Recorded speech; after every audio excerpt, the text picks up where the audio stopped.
অত্যাচার করেছে। এই মানুষখিনি 1950-এর পর তার আগের পর বই আছে। কংগ্রেসে 50 বছর সময় পালে মানুষখিনিক মেদির পাট্টা নিদিলে আজি হেমন্ত বিশ্ব যিমান হিটলারি, বিজেপি সরকার যিমান অপরাধী, কংগ্রেস সরকারও 50 বছর কার্যকাল পায়। তরুণ গগৈ 15 বছর সুযোগ পায়ও এই মানুহখিনিক মাটির পাট্টা নিদিলে দুর্ভাগ্য। আজিও এইখন ইয়াতে গোৱালপাৰাত কংগ্রেসের বিধায়ক, আগত কংগ্রেসের বিধায়ক গৈছে, কংগ্রেসের সরকার গৈছে, 15 বছর 10 বছর একে রায়ে থাকিছে। তেখেতসকলে মানুহখিনিক পাট্টা দি যাব পাৰিলেহেঁতেন। আজি বিলাসীপাৰা চিৰাকুটাৰ মানুহখিনিক পাট্টা দিলে আজি উচ্ছেদ নহয়। আজি গোটেই অসমৰ এই ভূমিহীন মানুহক পাট্টা দিলে মানুহখিনি উচ্ছেদ নহয়। হেমন্ত বিশ্বতো একফালৰ পৰা হিন্দু মানুহক পাট্টা দিছে, মুছলমানক বুলডোজ কৰি আছে। দুৰ্ভাগ্য, ধৰ্ম নিৰপেক্ষ ৰাষ্ট্ৰ গণতান্ত্ৰিক দেশ, হিন্দু মুছলমানক সকলক মাটি দিব লাগিছিল, কিন্তু একপক্ষীয়ভাৱে কিছুমানক মাটি দি কিছুমানক নিদি এই সকলো উপাৰ্জিত ধনেৰে গোটেই জীৱনৰ উপাৰ্জিত পইচা দি এটা ঘৰ বনাইছিল, প্ৰজা বনাইছিল, সেইটো ভাঙি আজি মিছমাৰ কৰি আজি পেলেষ্টাইনৰ গাজাত যেনেকুৱা অৱস্থা, ইজৰাইলে যেনেকুৱা মিছাইল দি বুলডোজ কৰি আছে, হেমন্ত বিশ্বৰ বুলডোজাৰ দিও চিৰাকুটা কক, আপোনাৰ চৰুৱা বাখৰা কক, আজি আশুডুবি কক, কচুতুলি কক আৰু গৰুখুটি কক আৰু বিদ্যাপাৰা কক, এই অঞ্চলবিলাক হাছিলা বিল কক, এই অঞ্চলবিলাকক আজি গাজাৰ দৰে কৰি এই মানুহখিনিক মানে ৰাস্তাৰ ভিকাৰী বনাই দিছে তেখেতে। দুৰ্ভাগ্য এইটো ধিক্কাৰ জনাইছোঁ। হেমন্ত বিশ্ব ডাঙৰীয়া অত্যাচাৰ এটা সীমা থাকিব লাগে। আপুনি নিজৰ অন্তৰাত্মা সোধক, আপুনি বহুত ডাঙৰ ভুল কাম কৰি আছে। আপুনি এইবিলাক পৰিহাৰ কৰক, আপুনি বন্ধ কৰক। মানুহৰ প্ৰতি মৰম আপোনাৰ অন্তৰত যদি অকমানো আছে, আপুনি এই সব বন্ধ কৰি এইসকলক ৰিহেবিলিটেশ্যনৰ ব্যৱস্থা কৰক, শ্বেল্টাৰৰ ব্যৱস্থা কৰক, ক্ষতিপূৰণ দিয়ক, মাটি পাট্টা দিয়ক।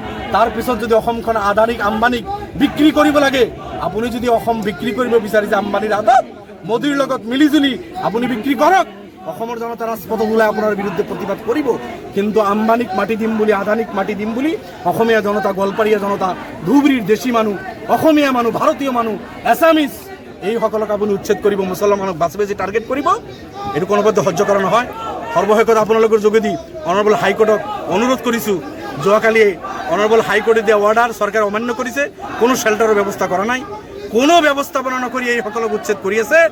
আৰু এইটো ফৰেষ্ট ল্যান্ড নহয়।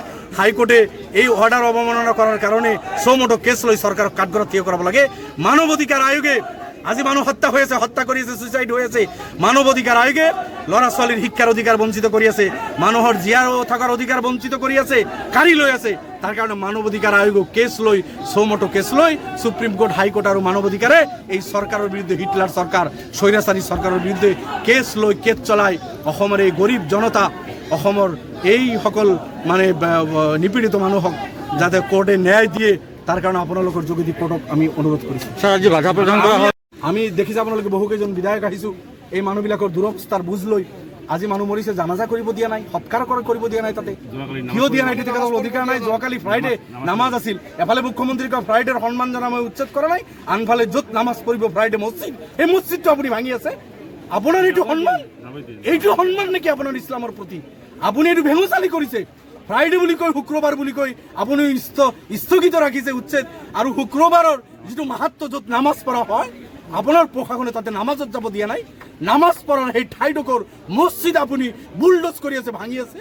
আপোনাৰ অন্তৰাত্মাই নাকান্দে, ওপৰলৈ চাই আছে আপোনাকো। গতিকে সীমা অতিক্ৰম নকৰাৰ কাৰণে আহ্বান জনাইছোঁ, অনুৰোধ কৰিছোঁ, আপুনি দুৰ্ভগীয়া মানুহৰ ওপৰত আৰু অত্যাচাৰ নকৰিব।